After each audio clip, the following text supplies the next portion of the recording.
Hi dear, कैसे हैं आप सभी लोग। तो चलिए, कमजोर छात्रों के लिए पास होने के लिए दो रास्ते बचे हैं, तो जल्दी देखिए 2023 में। पहला क्या है, अगर आपको ऑब्जेक्टिव में कुछ भी नहीं आता है तो हमारे ट्रिक से 60 में 50 ऑब्जेक्टिव को सही करें। यानी कि अगर आपको कुछ भी नहीं आता है तो 50 यानी कि 60 ऑब्जेक्टिव का वहाँ पे आपको रहेगा। जो बिहार बोर्ड एग्जाम देने जाएगा तो 60 क्वेश्चन रहेगा, ठीक है ना। उसमें से आपको हम 50 क्वेश्चन को सही करवा देंगे, सही टिक लगवा देंगे, ठीक है ना। तो वीडियो को एंड तक देखिएगा और वीडियो शुरू करने से पहले इस वीडियो को एक लाइक कर लीजिए। चैनल पे नए हैं तो प्लीज चैनल को सब्सक्राइब जरूर कर लीजिए। पहला बात हुआ। अब चलिए यहाँ पे दूसरा बात क्या हुआ कि अगर आपको सब्जेक्टिव में भी कुछ नहीं आता है, ऑब्जेक्टिव में भी नहीं आता है और सब्जेक्टिव में भी नहीं आता है, तो हमारे ट्रिक से 50 में 50 सब्जेक्टिव को सही करेंगे। तो देखिए, हम चलिए ट्रिक के माध्यम से बताएंगे कि किस ट्रिक को आपको लगाना है कि 50 में 50 नंबर कॉपी जांचने वाला आपको दे दे। तो चलिए वीडियो को शुरू करते हैं, ले चलते हैं ट्रिक की ओर। तो देखिए दोस्तों, आपका टोटल सबसे पहले हम आपको ऑब्जेक्टिव पे ले चलते हैं, ठीक है ना, कि आप ऑब्जेक्टिव अगर नहीं बनाने आता है तो किस तरह से ट्रिक मारिएगा।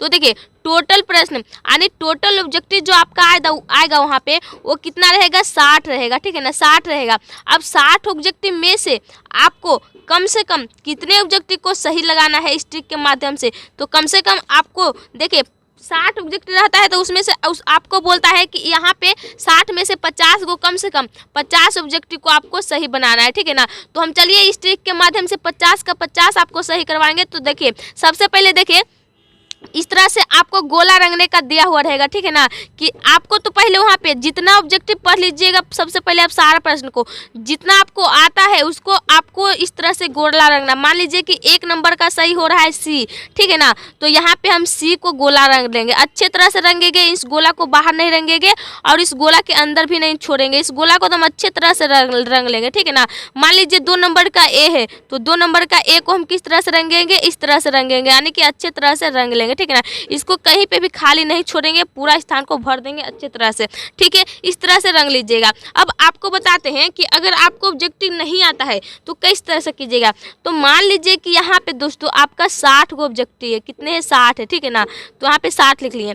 अब देखिए, अब इसको आपको क्या करना है, इसको मान लीजिए कि आपको 60 ऑब्जेक्टिव में से कितना ऑब्जेक्टिव को, तो 10 ऑब्जेक्टिव जो है आपको आता है, ठीक है ना। सारा क्वेश्चन पढ़े हैं तो आपको वहाँ पे दिखाई दे रहा होगा कि हमको 60 गो में से हमको 10 गो का आंसर पता है, यानी कि सही सही मार सकते हैं, और बाकी 50 गो को हमको नहीं पता है। तो 10 गो को पता है, आपको पता है ना।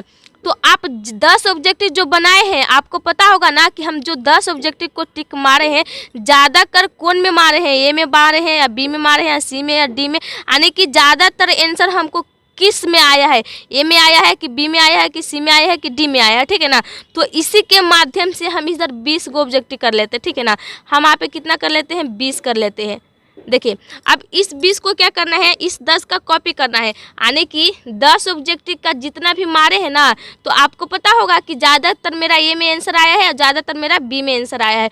तो इसका कॉपी इसको आपको करना है। मान लीजिए कि 10 नंबर में 10 क्वेश्चन को आप बनाए हैं, ज़्यादातर मान लीजिए कि ए बी आया था और कितना सी आया था, तो आपको इस 20 क्वेश्चन में ज़्यादातर आपको कितना मारना है, बी मारना है और सी मारना है, ठीक है ना। अब देखिए, इसको आप बना लिए 20 ऑब्जेक्टिव, इसको कॉपी करके तो 30 खत्म हो गया। अब आपको टोटल कितना ऑब्जेक्टिव बच रहा है, तो अब बोलेगा कि अब मेरा 30 ऑब्जेक्टिव बच रहा है। आपको एक कितना बच रहा है, तो 30 बच रहा है। अब आपको 30 को टिक लगाना है ना, तो 15 को इधर कर लीजिए, 15 ऑब्जेक्टिव को इधर ले आते हैं, ठीक है ना दोस्तों। देखिए, और 15 ऑब्जेक्टिव को हम इधर ले आते हैं, ठीक है। अब देखिए पूरा बट गया, यानी कि 15 ऑब्जेक्टिव को हम इधर दे दिए और 15 को हम उधर दे दिए। अब देखिए, अब इसको क्या है, 15 ऑब्जेक्टिव में से आपको टिक लगाना है कि कौन सा ज़्यादा सही लगता है। तो देखिए, इस 15 में ज़्यादातर आपको लगाना है, तो देखिए ज़्यादातर आपको लगाना क्या है, ए और सी, ठीक है ना। ज़्यादातर आने की इस 15 जो है 15 ऑब्जेक्टिव, इसमें ज़्यादातर हम ए में टिक मारेंगे और सी में टिक मारेंगे, ठीक है ना। अब देखिए, अब इस तरफ जो 15 को लिए हैं, इस तरफ हम ज़्यादातर आप डी में मारिएगा और बी में, यानी कि हम सबसे ज़्यादा बी में मारेंगे और डी में मारेंगे, ठीक है ना, इस 15 में, यानी कि दोनों तरफ बराबर हो गया। तो आपका जो ऑब्जेक्टिव का आंसर है वो बिल्कुल भी राइट और सही होगा, ठीक है ना। तो अब देखिए दोस्तों, दोनों को हो गया। अब ऑब्जेक्टिव को आप जरूर समझ गए होंगे। अब चलिए हम आप लोग सभी लोगों को सब्जेक्टिव को बताते हैं। तो देखिए यहाँ पे हम सब्जेक्टिव को लेकर आए हैं। सबसे पहले तो ऊपर में आपको जितने नंबर का क्वेश्चन को बना रहे हैं उस इस तरह से लिख लीजिएगा प्रश्न उत्तर नंबर, यानी कि 10 का हम क बना रहे हैं तो 10 का क लिखेंगे। अगर हम 1 नंबर का बना रहे हैं तो 1 लिखेंगे। अगर हम 10 का ए मतलब ख बना रहे हैं तो यहाँ पे ख लिखेंगे। लेकिन ऊपर में इस तरह से हेडिंग डालेगा तो वहाँ पे आपको कॉपी जांचने वाले कहेंगे कि हाँ अच्छा स्टूडेंट है, ठीक है ना। तो इस तरह से ऊपर में हेडिंग डालेगा। और आपको बताते हैं कि अगर आपको सब्जेक्टिव बनाने के लिए नहीं आता है तो इस ट्रिक को इस्तेमाल कीजिएगा। मान लीजिए कि आपका ये सवाल है कि नाखून क्यों बढ़ते हैं, यह प्रश्न लेखक के आगे कैसे उपस्थित हुआ। यह क्लास 10 में हिंदी में एक क्वेश्चन दिया हुआ है हिंदी बुक में कि नाखून क्यों बढ़ते हैं, यह प्रश्न लेखक के आगे कैसे उपस्थित हुआ। तो यहाँ पे आपको करना क्या है दोस्तों, देखिए इस तरह से उत्तर लिख लेना है नीचे में। और देखिए नाखून क्यों बढ़ते हैं, यह प्रश्न लेखक के सामने तब उपस्थित हुआ जब लेखक की छोटी सी पुत्री ने लेखक से पूछा कि पिताजी नाखून क्यों बढ़ते हैं, ठीक है ना। तो देखिए अगर आपको इस सवाल का इसका आंसर आ रहा है तो लिख लीजिएगा इस तरह से। लेकिन आपको अगर नहीं आ रहा है, मान लीजिए कि ये मेरा क्वेश्चन है, इस क्वेश्चन का आंसर हमको नहीं लिखने आता है तो हम किस तरह से लिखेंगे तो बता दे दोस्तों। देखिए ऊपर का जो 2 लाइन है ना, मान लीजिए कि 1 लाइन 1 हो गया, 1 लाइन 1 हो गया, तो ऊपर का जो 2 लाइन है इस उत्तर देकर इस यहाँ पे आप 2 लाइन लिख लीजिएगा, यानी कि 1 लाइन और 2 लाइन इस क्वेश्चन को ही आप यहाँ पे उतार लीजिएगा, ठीक है ना।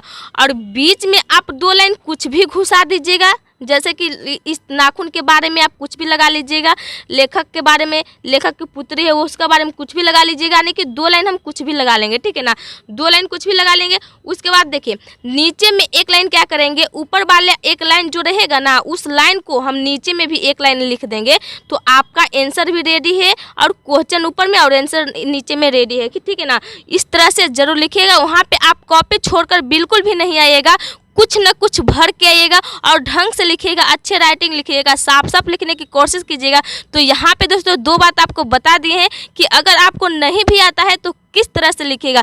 तो आई होप कि आपको वीडियो अच्छा लग गया होगा। वीडियो कैसा लगा लाइक कीजिएगा और नीचे कमेंट जरूर कीजिएगा और अपने दोस्तों के साथ शेयर कीजिएगा। और चैनल पे पहली बार अगर इस वीडियो को देख रहे हैं तो प्लीज़ चैनल को सब्सक्राइब जरूर कीजिएगा। तो आज का वीडियो मैं ही खत्म करते हैं, मिलते हैं कुछ नए टिप के साथ। तब तक के लिए बाय बाय, टाटा।